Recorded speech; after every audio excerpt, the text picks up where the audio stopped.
Bismillahirrahmanirrahim. Assalamualaikum warahmatullahi wabarakatuh.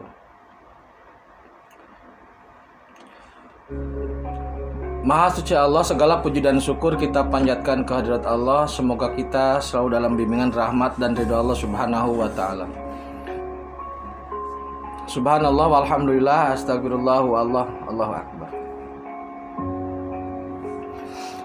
Kembali saya dari tim Raja Nusantara, masih di studio musik bersama Pak Patah selaku editor musik. Alhamdulillah ditemenin saya. Kali ini akan mengangkat terkait rantai manusia. Jadi begini saudaraku, Allah Subhanahu wa ta'ala itu ternyata sangat merindukan makhluk-makhluknya. Maksudnya terutama manusia lah sebagai makhluk yang memiliki kesempurnaan unsur.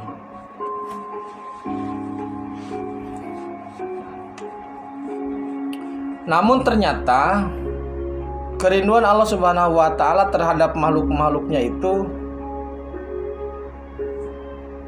menjadi harapan yang sangat lama untuk bisa diwujudkan. Karena ternyata dari sekian dekade, sekian abad itu sangat sulit untuk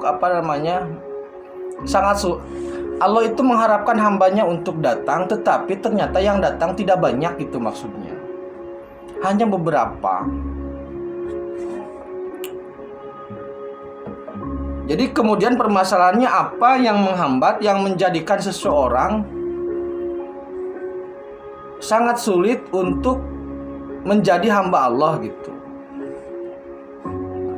Sangat sulit untuk mendekatkan diri, untuk menjadi afalnya Allah, untuk menjadi hambanya Allah, untuk dicintai Allah. Itu kenapa? Apa masalahnya? Kan begitu ya. Jadi ternyata ada yang merantai manusia. Yang merantai manusia itu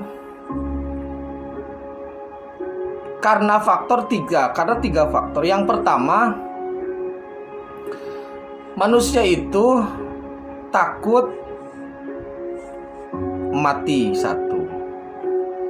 Yang kedua, manusia itu takut sakit. Dan yang ketiga, manusia itu takut lapar. Jadi setidaknya tiga ketakutan ini yang menjadikan manusia membuat sebuah rantai, membuat sebuah tali yang mengikat dirinya sendiri. Rantai itulah yang kemudian dinamakan dengan materi. Ketika seseorang takut sakit, maka dia akan berusaha untuk berpikir bagaimana caranya supaya tidak sakit. Ketika orang sedang kenyang dan takut lapar, maka dia akan berusaha untuk memenuhi atau mempersiapkan, mencadangkan agar anak keturunannya sampai 7, 8, 10 keturunan tidak lapar. Untuk tidak mati, seseorang rela mengeluarkan dana ratusan bahkan miliaran rupiah agar bisa terhindar dari kematian. Nah, jadi materi inilah yang kemudian membelenggu menjadi rantai bagi manusia itu sendiri ketika hendak mendekatkan diri kepada Allah. Belenggu ini atau rantai ini tidak hanya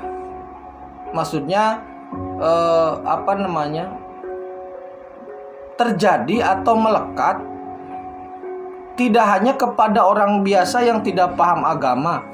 Bahkan belenggu ini bisa melekat kepada orang yang paham agama. Saat ini banyaklah atau ada beberapa tokoh-tokoh agama atau orang-orang yang paham dengan agama masih ketakutan ketika miskin, masih takut miskin gitu loh.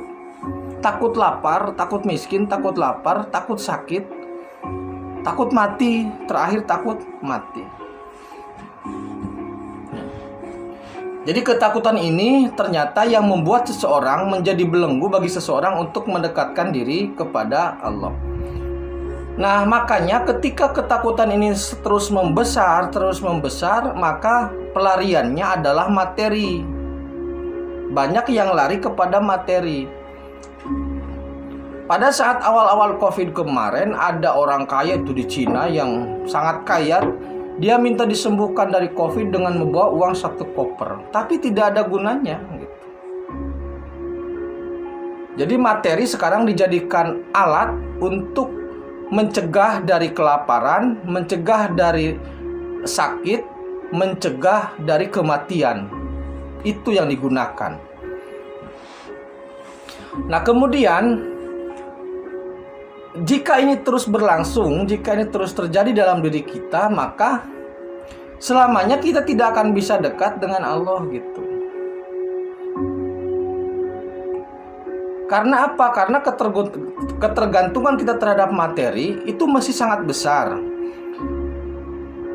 Kemudian bagaimana cara supaya kita bisa lepas atau bisa lebih mendekatkan diri kepada Allah? Lepaskan ketakutan itu. Itu intinya. Jangan takut lapar, jangan takut sakit, jangan takut mati. Loskan itu, lepaskan itu, jalan hidup gitu. Jadi kalau sekarang ada orang teriak-teriak mendekatkan diri kepada Allah, mendekatkan diri kepada Allah, tapi hidupnya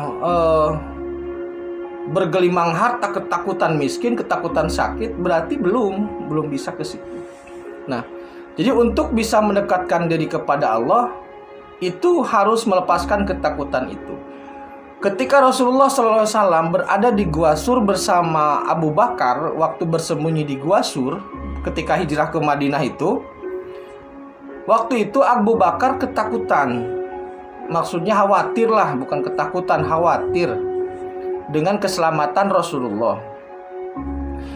Maka Rasulullah mengatakan kepada Abu Bakar, jangan khawatir, jangan sedih.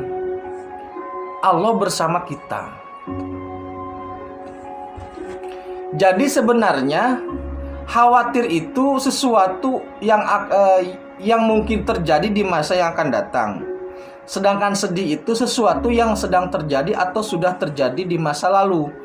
Jadi kalau kita masih khawatir besok tidak makan, masih khawatir besok sakit, masih khawatir besok mati, berarti kita belum melepaskan diri dari itu. Berarti belum masuk dalam kategori la takhaf wa la tahzan. Jadi itu hanya omong kosong jadinya. Jadi la takhaf wa la tahzan, jangan khawatir, jangan sedih. Berarti kita harus bisa melepaskan diri dari ketakutan terhadap minimal 3 hal itu. Lalu terus bagaimana kita tidak berpikir lapar, tidak berpikir makan, tidak berpikir sakit? Sebenarnya bukan berarti kita semua menyerahkan kepada Allah, udah terserah Allah, kita tidak, ini bukan. Kita tetap berusaha. Hari ini kita berusaha seperti biasanya umpamanya yang berdagang ya berdagang. Tetapi yang dimaksud itu, usahanya itu harus tetap berusaha, tetapi ketakutannya yang harus dihilangkan gitu loh. Jadi ketika berangkat berjualan, berangkat ke kantor, itu tidak ada kekhawatiran tentang 3 hal itu.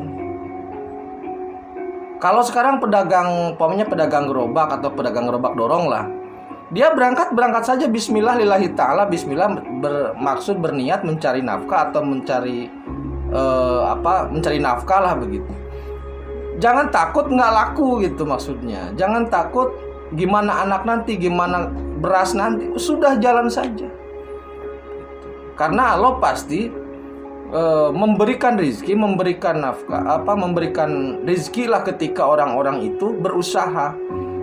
Cuman untuk bisa mendekatkan diri kepada Allah, ketakutan itu dihilangkan. Karena apa? Kalau kita masih takut terhadap sakit, terhadap lapar, terhadap kematian, artinya kita masih belum mengakui bahwasanya Allah itu Maha Kuasa, Allah itu Maha Rahman Rahim, Allah itu Maha segalanya gitu loh.